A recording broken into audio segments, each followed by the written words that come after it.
bersama saya Farel di sini di Balai Kota dan kita ada banyak tamu nih sekampung full semua ruangan ada. Jadi episode kali ini kita akan lebih berbicara kolaborasi apa yang kita udah buat. Mungkin kenalan dulu nih samping saya. Belum kenalan tadi. Oke, gua di sini Nobi. Di sini gua akan memandu acara juga, acara podcast ini. Mungkin bisa kenalan dulu masing-masing. Jadi biar kalian ketahuan suaranya siapa aja di sini. Silakan, siapa dulu? Kenalan. Halo, gue Heri. Saat ini ada di TGUPP juga untuk urusan Smart City dan kebetulan ngikutin proses dari rencana-rencana kolaborasi ke depan. Oke. Halo, gue Medi Fitranto, co-founders dari Notflux. Jadi salah satu perusahaan yang ikut berkolaborasi di dalam kolaborasi dengan Pemprov DKI. Notflux sendiri kita menyediakan Vision AI, jadi artificial intelligence berbasis visual. Nah, nanti akan digali tuh di situ tuh. Oke, lanjut. Mantap. Halo, gue Yudhistira Nugraha, Kepala Jakarta Smart City. Halo, gue Yuda dari Notflux juga. Penjelasan Notflux tadi sama kayak Mas Medi, jadi sudah lebih advance Mas Medi. Udah jualan ya. Jadi ini sponsor by Notflux ya episode ini. Aduh, mau makanan lagi. Mohon maaf lagi defisit. Terlalu jujur ya. Jangan dibuka dong, mentang-mentang cerita orang dalam. Oke. Nah, tadi sudah dibahas ya terkait Notflux. Sebenarnya Notflux itu apa sih? Nah, mungkin bisa dijelasin. Ya. Jadi Notflux secara fungsi kita membuat mesin untuk bisa melakukan interpretasi visual kayak manusia begitu ya. Jadi contohnya bisa melihat objek. Oh, ini ada mobil, ada pohon, ada orang, ada muka, lalu mukanya ini siapa, mobilnya ada license plate apa, kurang lebih seperti itu. Jadi kita fungsi utamanya akhirnya mengotomasi mesin untuk bisa melakukan interpretasi itu, membantu kita sebagai manusia gitu. Black Mirror gitu ya jadi. Serem ya itu. Ya, kalau di film-film Hollywood seperti itu ya. Oh gitu ya. Jadi sekarang ini udah ngapain nih jadi Oh ya, sama Pemprov? Mungkin cerita tentang Pemprov ya. Tadi kan konteksnya kolaborasi. Jadi sebenarnya kita sama Jakarta tuh udah lumayan lama banget ya. Dan memang kan karena kita dari luar, kita berusaha mikir nih, ini solusinya bisa buat apa ya. Jadi nyoba nyari lah dari untuk ke arah orang ngantri berdiri di Transjakarta, dari sampah, nyari segala macam, sampai terakhirnya pas lagi ngobrol-ngobrol ada konsep yang lebih terbuka, berdiskusi dari tim Pemprov, dari Kominfo, dari TGUPP juga menceritakan ini problem kita di sini seperti ini. Top 3 concerns kita ini muncullah mulai tuh tentang pajak, tentang kendaraan, dan ternyata kita udah nyari solusi jauh-jauh. Ternyata solusi paling dekat itu justru license plate recognition doang. Cuman menariknya adalah license plate recognition yang dikombinasikan dengan data-data yang ada, contohnya dari data BPRD, dan ternyata bisa menghasilkan pencegahan atau kita jadi mengetahui potensi pendapatan yang bisa hilang. Jadi malah manfaatnya jadi ternyata banyak dari situ, seperti itu sih. Oke, udah sedikit kebahas tuh ya, langsung panjang, langsung semuanya dijelasin ya. Gak apa-apa. Udah bisa cut di episode-nya kan. Nah, mungkin lanjut nih ke dari Pak Yudis gitu ini Pak Yudis atau Mas Yudis nih biar enak nih. Baru di sini Pak Yudis. Dari Mas Yudis lah. Nah, kira-kira tadi ya terkait kolaborasi, tadi kan sudah dibahas ya, ada berbagai permasalahan yang mungkin bisa dikolaborasikan. Nah, susah juga kan. Sama teman-teman di startup dan segala macam. Nah, ini kan ada Notflux. Nah, itu gimana? Ya. Sebelum saya bicara masalah kolaborasi, saya cerita dulu nih apa yang disebut dengan Jakarta Smart City. Orang tahu Jakarta Smart City itu kan hanya etalase digital. Orang tahu Jakarta Smart City itu kan monitor room. Orang tahu Jakarta Smart City itu kan hanya sebuah unit di bawah Dinas Kominfo. Tapi bicara Jakarta Smart City adalah pengembangan konsep pengembangan kota dengan melakukan pemanfaatan teknologi dan inovasi untuk menyelesaikan permasalahan Jakarta. Keywordnya adalah permasalahan Jakarta. Permasalahan apapun ya itu. Jadi bagaimana pemanfaatan teknologi dan inovasi untuk menyelesaikan permasalahan Jakarta. Nanti kita kembali ke Notflux. Permasalahan Jakarta yang sudah di-solve apa saja. Tadi masalah license pajak untuk yang nomor kendaraan bermobil yang belum bayar pajak dan seterusnya. Tapi kembali lagi bicara tadi bagaimana pengembangan Jakarta Smart City. Kita ini lagi define namanya principle. Apa sebenarnya cara pengembangan Jakarta Smart City. Kita punya sekitar 4 prinsip. Yang pertama adalah mobile first. Nanti saya jelaskan satu. Yang kedua adalah system and data driven policy atau driven teknologi. Yang ketiga digital experience. Dalamnya bisa AI Insight. Nah, ini bicara AI Insight juga nih. Nanti digital experience dan AI Insight. Yang keempat kolaborasi. Nah, jadi apa yang disebut dengan mobile first? Artinya bahwa kenapa sih kita harus dengan konsep mobile first? Karena bicara masalah memberikan layanan atau digital services kepada warga, kita harus tahu device apa yang sering digunakan oleh masyarakat. Kenapa mobile first? Karena memang penetrasinya lebih besar daripada laptop atau komputer dan seterusnya. Jadi kita arahkan bahwa semua layanan services bisa diakses melalui mobile device. Kemudian yang poin kedua terkait dengan masalah sistem and data driven policy atau driven teknologi, bahwa semua kebijakan itu berdasarkan data. Ya, ini nanti pengembangan kita nanti big data segala macam. Yang ketiga ini menarik, digital experience.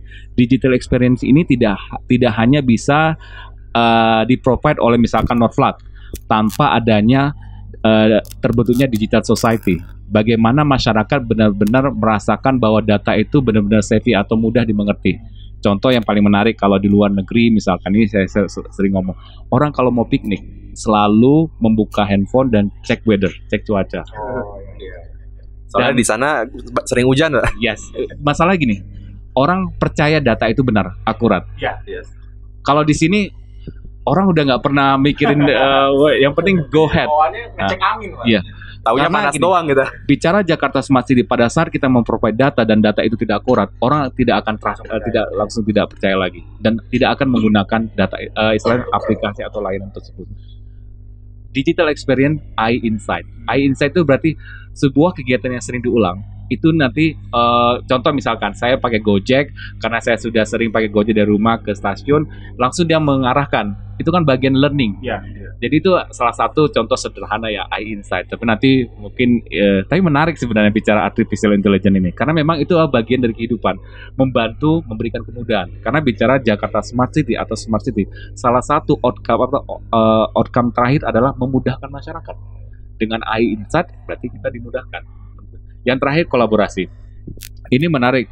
Bagaimana kita menyelesaikan permasalahan Jakarta dengan kolaborasi. Karena saya kalau bicara, saya menarik sih kalau yang disampaikan Pak Guru. Solusi itu tidak hanya datang dari pemerintah. Solusi itu bisa datang dari masyarakat atau sekitarnya.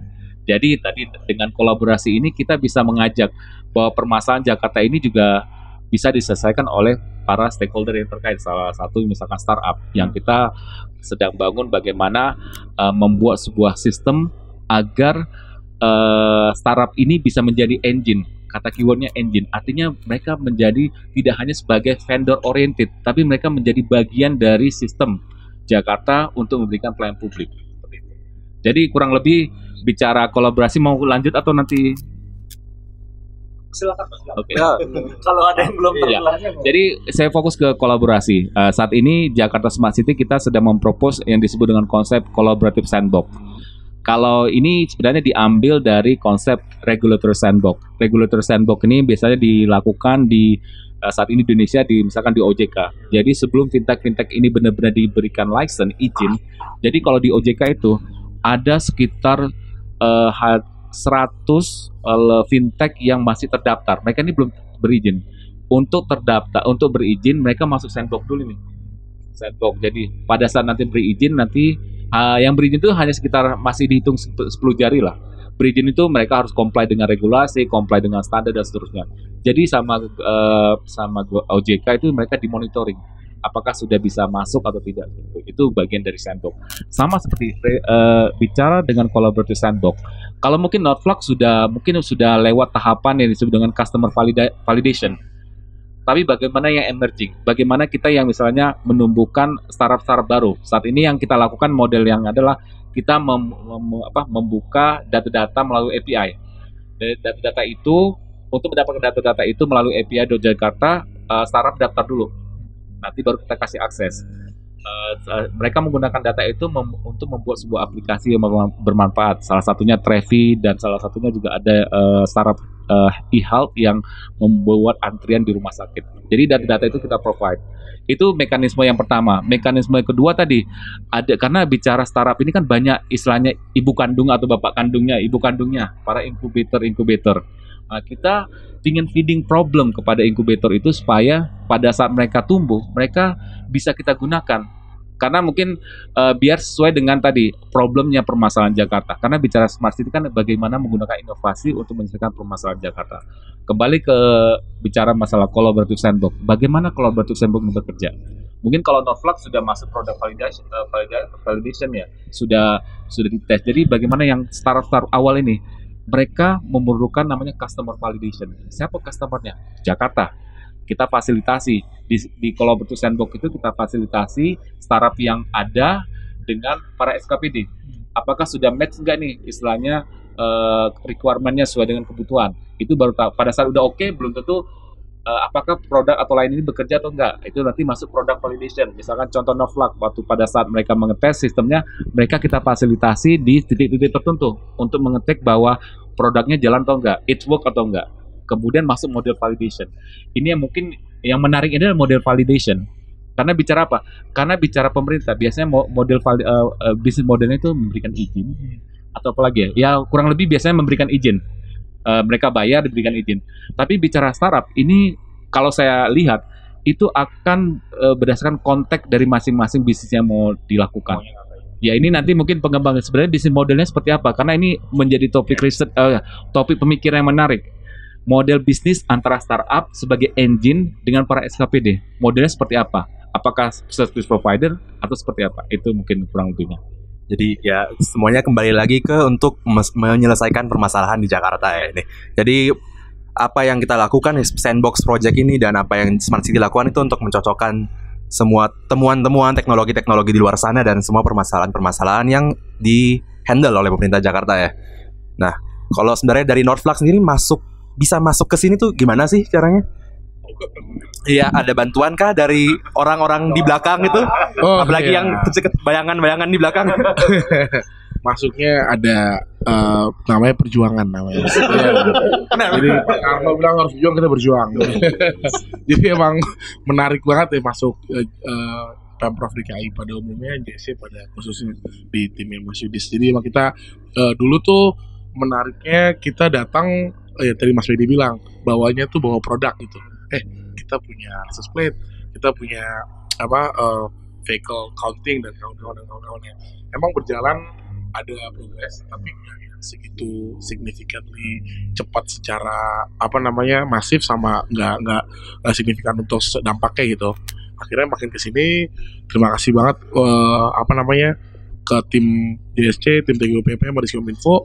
Setelah awalnya kayak gitu, dibalik prosesnya, kita punya katalog masalah, kalian punya produk, kita mending join bareng, kita ngobrol dulu, jangan nawarin produk. Iya, jangan kayak sales panci sama iya dong, sepatu gitu, jangan kayak banyak ngobrol sama timnya Mas Yudi sama Diskominfo sama TGOPP. Saya punya A, kamu punya B, kita gabung A plus B jadi C yuk, kayak gitu. Jadi sekarang at the end menariknya saya tuh datang tuh udah nggak cuman saya punya vehicle counting, kamu buat apa? Even ke dinas lingkungan hidup kita ngobrol, Bu, ibu masalahnya apa nih? Oh, saya punya polusi, salah satunya adalah polusi udara. Saya punya vehicle counting, gimana possible nggak vehicle counting saya datanya tadi Pak Yudi sempat mention data driven, jadi bahan data mereka ngolah bahwa kota bagian dari kota A, misalkan di Manggarai atau di Mampang nih udah banyak mobilnya, ini berarti polisi jadi sumber data dia gitu. Nah, hal itu yang kayaknya lucu banget nih, dari dulu yang perjuangannya perjuangan produk, sekarang udah langsung solution based. Itu vehicle accounting itu apa ya? Saya nggak tahu. Sorry ya. Takutnya bener vehicle accounting itu jadi kecerdasan buat salah satu fitur dari kita, function CCTV itu dapat menangkap objek berupa vehicle. Di sini kita melakukan klasifikasi juga, bisa truk, bus, motor, dan car. Akhirnya data yang dihasilkan itu berupa data structure ya. Jadi kayak menghitung semua secara otomatis dari CCTV dari mesin kita kayak gitu. Akhirnya feeding data tadi bisa dinikmati oleh di sub, teman-teman di DLH atau di Jakarta Smart City sendiri kayak gitu. Oke. Paling itu sih kalau dari perjuangan sampai sekarang. Bapak dari senyum-senyum mulu dari tadi nih. Tanya Bapak ya. Ada komen nggak nih Pak? Saya izin ke belakang dulu mungkin. Siap. Menurut gue tuh ngelihat JSC dan teman-teman Notflux itu ngegambarin bahwa udah banyak banget potensi yang harusnya nggak bisa dianggap remeh lagi nih untuk kemajuan Jakarta. Maksud gue ada begitu banyak birokrat yang sebenarnya udah berpikiran maju, apalagi kalau ngeliatin dunia private-nya, apalagi startup-nya gitu. Dan lucu aja ketika Jakarta itu masih berpikir ya gue bisa nyelesain semua masalah Pemprovnya gitu. Dan menurut gue ini sih yang jadi penting paradigm shift-nya, bahwa tadi seperti yang udah bilang, awalnya tuh susah banget ngebikin SKPD ini mau terbuka. PNS-nya ya. Karena mereka ngerasa kayak pola lama mungkin. Iya, lo nggak lebih tahu dari gua dan gue bisa nyelesain semua sendiri. Lo mau ngapain? Dan ketika teman-teman nawarin solusi buat mereka, lo kayak nawarin produk aja karena kebiasaan pola transaksinya seperti itu. Nah, menurut gue ini yang menarik ketika Pak Gubernur juga menyampaikan soal kolaborasi gitu. Lo harus mulai terbuka, lo harus mulai dengan setara, bahwa ya warga juga bisa lo memberikan solusi, kan co-creator kan bahasanya. Dan itu yang kita sebenarnya pengen coba dorong pelan-pelan. Dan ya semoga dari apa yang dilakukan di Notflux dan JSC sekarang, kita pengen sih JSC ini jadi motornya. Jadi innovation hub lah ya. Bagaimana ngebuat startup-startup yang sebenarnya udah advance banget di luar sana, bisa gak sih kita pertemukan nih sama masalah-masalah yang ada di dalam. Karena ya tadi ketika startup langsung ketemu sama SKPD itu kadang-kadang kayak nggak ada masalah. Oke aja gue kok santai gitu. Kayak penjaring talent gitu ya. Nah, dan sebenarnya luas banget. Kalau tadi Pak Yudis bilang Smart City itu bukan soal unit, tapi ini soal sebuah konsep pengembangan kota. Jadi kalau gue ingat ada beberapa aspek kayak smart living, itu ada masalah air, utility gitu. Itu sebenarnya bisa pakai sensor, IoT gitu kan. Banjir juga. Bukan kayak smart house-nya merek HP gitu ya. Ya itu mungkin bisa diklaim seperti itu ya. Cuman kita nih ngomongin pemerintah provinsi gitu, pemerintah kota. Harusnya level kita udah bukan cuman satu rumah per rumah, tapi udah bener-bener satu kota. Gimana cara kita nyelesain masalahnya dengan lebih efisien dengan teknologi. Terus smart mobility, smart governance. Kalau sekarang nih kita lagi coba ngegeser, bisa nggak sih ini orang-orang nggak pakai surat-suratan lagi? Masih paradigmanya masih lama. Cara kerjanya masih lama kayak gini. Bayar pajak susah sih. Nah, itu kan mesti datang. Makanya kita sekarang lagi geser. Curhat. Bener. Jadi lo mesti harus datang ke kantornya, ntar abis itu harus tetap bayar enggak, kantor. yang lebih epic lagi gini, pas kita mau mulai e-office kan namanya kan, surat menyurat dengan semuanya paperless, itu masih ada yang harus ngeprint dulu surat yang sudah dikirimkan, lalu di paraf, abis itu di scan lagi, terus di print lagi, terus aja kayak gitu. Padahal justru niat kita dengan paperless itu kan ya nggak usah, biar cepet aja gitu deh. Nah itu smart system. Iya, terus smart environment, smart economy, smart people. Itu ya.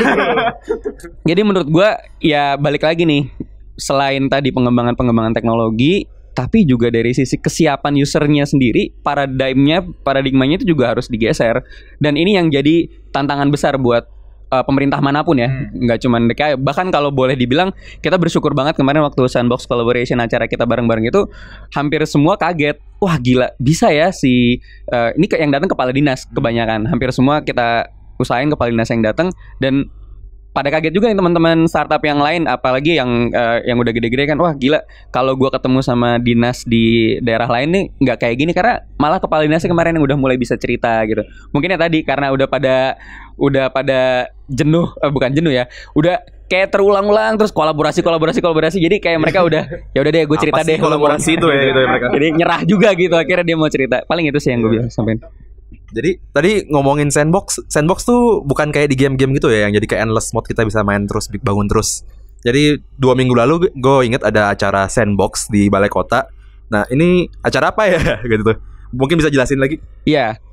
Kalau gue sih ngebayanginnya sebenarnya ini kan satu proses yang dilakukan di software development ya biasanya. Dan tadi kalau bahkan di pemerintahan ada sandbox regulatory juga. Intinya ketika kita sadar lah bahwa startup apa yang sedang berkembang saat ini tuh pasti mengembangkan pola-pola disruption. Pola lama tiba-tiba lo ganti dan itu menimbulkan pasti lecet-lecet lah orang yang nggak siap dengan perubahan dan sebagainya. Termasuk juga di pemerintahan.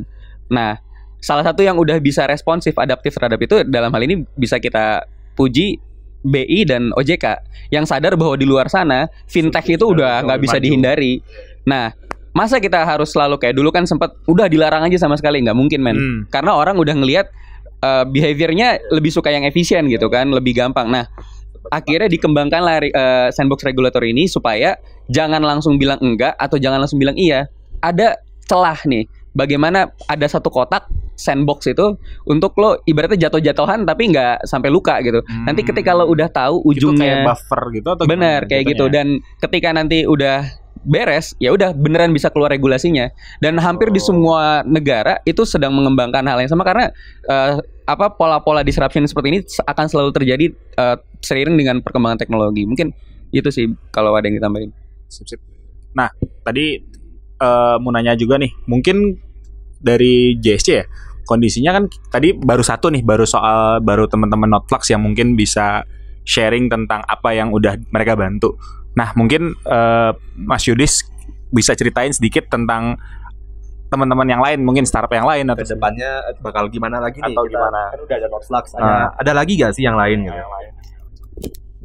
Kalau kita di JSC jadi bicara Jakarta Smart City tadi, bagaimana pemanfaatan inovasi itu bisa langsung dirasakan masyarakat.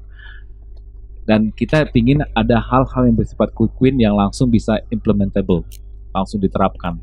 Contohnya misalkan kita lagi menggali nih sama Gojek, Grab dan sebagainya untuk menyediakan antaran ke rumah sakit. Karena kalau kita bicara tidak semua orang Jakarta itu punya mobil. Misalkan ada orang yang kakinya patah, ada orang yang sudah hamil 7 bulan atau 9 bulan atau 8 bulan mau ke rumah sakit kan harus pakai mobil ya. Iya. Jadi caranya seperti apa gitu? Caranya mungkin bisa pakai Gojek, Grab, tapi kadang ngapain Bu mau ke rumah sakit langsung di cancel. Tapi kalau ada memang fitur yang memang khusus, memang drivernya sudah di train, maksudnya untuk mengantar orang ke rumah sakit, otomatis kan ada memberikan pelayanan lebih baik. Itu satu lagi itu di satu sisi ya. Kayak ambulans online gitu ya. Jadi sebenarnya tadi bicara konsep co-creator. Karena kalau bicara ambulan, Jakarta itu mungkin ada sekitar lebih dari 80 ambulan. Tapi ambulan itu kan full package ya. Ada layanan emergency dan sebagainya. Padahal yang dibutuhkan bukan itu. Dibutuhkan adalah layanan antaran ke rumah sakit. Caranya adalah tadi co-creator. Sebenarnya kita sudah punya jadi masyarakat itu bisa berpartisipasi. Saat ini yang sudah mengelaborasinya kan Gojek, Grab sudah punya networknya. Kita gunakan mereka. Jadi nanti ada istilah insentif pemerintah. Misalkan bergabung sebagai Go-karnya Go ambulan atau segala macam. Ini dapat insentif. Salah satu insentif misalkan ganjil genap. Kemudian insentif dapat training dalam hal penanganan orang-orang misalkan ibu hamil dan seterusnya. Kemudian yang lain masalah konteks yang paling menarik adalah memberikan layanan kepada warga yang autis. Karena gini, kalau autis bayangkan kalau dia mobil pasti ributnya minta ampun gitu ya. Kalau ini bahasa orang Medan itu ributnya minta ampun. Saya orang Medan ya. Jadi istilahnya berisik ya. Tapi mungkin Grab Gokar ini nggak nyaman kan. Yeah. Tapi kalau dia memang sudah di-assign untuk memberikan service kepada orang autis, makin dia akan lebih helpful gitu. Kemudian satu lagi masalah disability. Ini yang sering disampaikan Pak Gubernur. Bagaimana sebenarnya warga yang memiliki keterbatasan ini juga punya peluang untuk menikmatin Jakarta. Salah satunya misalkan dia ingin jalan-jalan. Karena saya kebetulan punya teman yang anaknya disabilitas. Dia bilang kalau ke Jakarta susah. Kalau di luar negeri ada fasilitas mobil yang disediakan pemerintah. Kalau di Jakarta susah, harus pesannya lama segala macam gitu. repot untuk bawa anak saya misalnya gitu.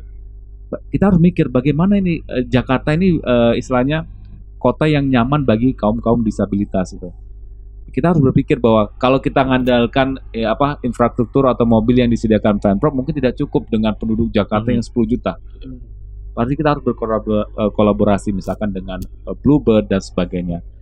Di satu sisi tidak hanya menyediakan infrastruktur tadi kendaraan bermobil, tapi bagaimana pada saat mereka pesan mobil, mereka dikasih tujuan yang memang dedicated untuk disability ini, orang disability. Misalkan pada saat dia pesan mobil, dia jadi ada informasi misalnya taman-taman yang support disabilitas. Jadi mereka juga bisa menikmati Jakarta, bisa ke taman dengan mudah. Dan ini memang kita kembangkan dari tadi sandbox ini. Bagaimana informasi taman itu bisa juga dimanfaatkan oleh para disabilitas. Seperti itu sih. Lengkap ya, benar-benar equal opportunity buat semuanya ya. Kembali Jakarta maju bersama ya ini. Masuk ya bro ya. Nah, Banyak sponsor konten ya Mas di sini. iya. Nah, jadi ingat nih, tadi kan sempat Notebox bahas tentang CCTV ya. Nah, kondisinya kalau nggak salah, koreksi kalau saya salah, Cimiu kalau di tulisan Cimiu. Dulu pernah kerjasama dengan Asian Games ya, yang soal face recognition. Nah, itu kira-kira nih buat kedepannya mungkin nggak sih diterapkan di Jakarta atau gimana gitu segala macam, atau terlalu Black Mirror banget tapi ya. Oh, ini untuk public safety berarti ya. Kalau kemungkinan sih mungkin aja ya, karena ya sebenarnya lebih karena nanti pemanfaatannya. Terutama kan sebenarnya kalau dari pandangan saya terutama lebih ke arah penyediaan public servicesnya. Kalau yang face recognition itu cenderung memang peletakan CCTV itu cenderung lebih rendah. Cuman memang kalau di Indonesia ya kebanyakan area itu cenderung kita masih lebih tinggi. Kalau zaman dulu kita sesemanggi-semangginya, seselipi-selipinya kelihatan gitu. Kita pengen lihat junctionnya gitu ya. Terus mulai masuk ke ruas utama tapi belum kelihatan license plate-nya. Untuk license plate harus ditaruh lebih rendah lagi, untuk mobil harus lebih rendah lagi. Jadi ya, jadi memang nanti lebih ke arah memang purpose-nya dan akhirnya implementasinya seperti apa ya, sebenarnya possible aja untuk dilakukan sih. Ini tawaran menarik loh ini. Apakah CCTV di Jakarta gitu kan? Karena ini permintaan dari netizen gitu. Iya. Paling tambahin Mas, sebenarnya pernah ada obrolan dulu sama tim JSC, itu pernah bahkan sama Pak Sandi ya. Itu ada konsep smart safe city sebenarnya. Jadi di luar smart city tambahannya safe city. Nah, jadi makanya ada fungsi face recognition di situ, plus tambahannya mungkin beberapa fitur yang kayak detect pisau atau detect ketika orang di pasar ada detect, ada bukan di pasar, ada di jalan umum, bisa langsung ngasih alert. Nah, mungkin Advance banget ya. Iya, sebenarnya nggak nyampe sana, cuman arahnya lagi ada kolaborasi. Nah, kolaborasi dengan instansi terkait penegak hukum yang lain kayak gitu. Jadi ini udah ngomong ya Pak. Pokoknya setiap nyebut kata kolaborasi langsung cicing gitu, ke-trigger ya. Rekening langsung nambah pokoknya, langsung nambah. Bagus. Jadi Masuk, dapat bayaran ya, makanya datang ke sini ya. Ngapain di balai kota loh? Ini Notebox kantornya di mana sih? Mau datang aja ke sini. Macet ya kan, belum ini. Jadi udah banyak ngomong masalah-masalah, upaya-upaya yang udah kita lakukan, sandbox project yang udah kita lakukan 2 minggu lalu juga. Nah, rencana kedepannya konkret ada apa lagi ya kita nih? Oke. Kalau saya dari perspektif delivery unit ya, kita beberapa di sini. Iya. Lumayan banyak sih sebenarnya. Iya. Tapi diam semua. Hantu-hantu ini menyadari bahwa keberadaan pimpinan daerah itu kan terbatas, dan ibaratnya akan ada perbedaan pimpinan, akan ada perbedaan mungkin kebijakan juga. Nah, jadi sadar bahwa sebenarnya waktu kita di sini, kami mungkin tinggal 3 tahun lagi. Jadi sadar diri aja, nggak mungkin semua itu kita beresin semua. Tapi 3 kita tahun doang nggak sisanya? Benar, dan kita pengen ngeletakin fondasinya gitu, dasar-dasarnya. Dan di sini kenapa kita lagi coba bangun supaya JSC yang sebelumnya mungkin kalau di internal ya, ini gue sebenarnya ada kesal juga sih. Hampir semua SKPD kalau ngomongin JSC cuman mikirnya soal laporan masyarakat, pengaduan, sama minta gitu ya. Ya. Abis itu minta tolong buatin website. Oh, saya nggak bisa nih, minta tolong JSC aja ya bikinin infografis website. Maksud gue kayak, cetek banget men. Levelnya cuma namanya tuh Jakarta Smart City ya. Benar tadi. itu tuh konsep pengembangan kota dan kayaknya sayang banget. Memang di satu sisi juga kita beruntung ibaratnya pengembangan yang sebelumnya itu udah bisa dibilang membuat adanya interaksi warga dengan pemerintah dengan lebih mudah dengan adanya layanan aduan masyarakat. Cuman pasti masih bisa lagi aspek-aspek yang bisa kita dalamin gitu, dan apalagi dengan pengembangan teknologi yang makin maju, sayang banget kalau kita membatasi diri. Itu pertama. Jadi kita lagi pengen ngusahain supaya JSC ini bisa jadi partner yang setara dengan digital ekonomi di luar sana, dan gimana narik semua itu baik dari sisi ekonominya kita bisa, maksudnya Pemprov nggak bisa jalan sendiri padahal di luar sana. Tentu kita tidak ingin membuat terlalu banyak intervensi ya ke perkembangan digital ekonomi, tapi justru kita ingin menarik manfaat itu untuk menyelesaikan masalah. Itu yang pertama. Yang kedua, kalau gue sadar diri juga bahwa waktu kita sempit, gue sih simpel aja. Gue pengen semua website dan semua aplikasi itu jadi satu yang ada di Pemprov ya. Jadi kayak itu udah ada rencana. Harus udah. Bukannya dan itu udah keluar ya itu. Nah, tapi kan masih dalam proses pengembangan. Itu nih. Gitu. Ini yang susah. Jadi pas ngobrol sama dinas, bahkan Sudin punya suku dinas perhubungan di Jakarta tertentu punya satu aplikasi sendiri soal parkir liar. Udah satu itu doang. Terlalu spesifik, Pak. Cuman satu aplikasi untuk Dan satu Sudin dan yang untuk make, parkir liar ada yang doang. make nggak itu? Wallahu alam bisawab, saya juga kagak tahu. Jadi untuk ngomongin soal bikin sistem Saya itu aja baru tahu itu. makanya lah Ada ya. kenapa enggak semua aplikasi yang dibutuhkan sama rakyat Jakarta dibikin satu dan terintegrasi semua. Ini ngomongin soal big data analisis di dalam kita juga, kita tuh kaya banget men. Ibaratnya kalau gua tahu NIK lo, nomor induk kependudukan lo, gua langsung tahu ya Black Swan juga, Black Mirror juga sih. sorry bakal tahu. Aduh, kena kan gue jebakan umur. Nontonnya salah.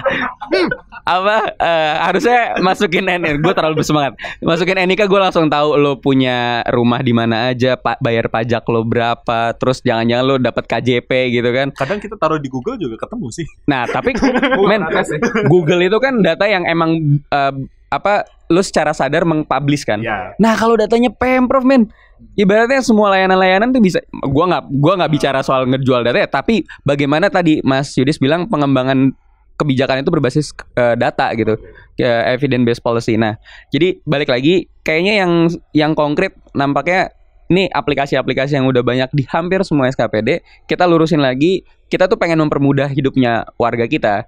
Cukup satu dan semua tercover di situ, dan website juga kayak, Pak, kalau Bapak mau bayar pajak buka yang ini kali Pak. Ntar kalau mau ngambil ininya lihat resinya nanti bukanya yang ini. Habis itu ya kali pusing kan. Nah, maksud gue padahal itu semua kerjaan sesama Pemprov. Kenapa sih nggak dijadiin satu? Maksudnya ya mungkin itu sih, selain tadi fondasinya teman-teman JSC mau kita siapin jadi BLUD ya bahasanya, sama satu lagi udahlah konkretnya semua dijadiin satu, aplikasi maupun websitenya. Nah, udah kebayang nih ya, setingkat lah ya. Sebenarnya tadi kondisinya Jakarta Smart City bukan cuma ngurusin website dan ngurusin Smart system, smart city. Sebenarnya jauh lebih beyond itu ya, jauh lebih besar dibanding itu. Dan kondisinya ya tadi, pemerintah, Pemprov DKI Jakarta nggak cuma bisa sendirian, tapi bisa harus berkolaborasi terutama dengan startup yang udah mulai menjamur di Jakarta ini. Ada Notebox, ada banyak startup yang lain hijau, juga. yang ungu, yang biru, terserah lah. Udah boleh disebut nggak sih sebenarnya di sini? Gak apa-apa kan ya? Ya, makasih banyak buat kakak-kakak semua, kakak-kakak gitu, kakak-kakak semua atas partisipasinya di podcast. Udah cukup? Gua Nobi, Gua Farel, ini ginian ya kita closing ya. Iya, biar keren lah. Bye. Bye.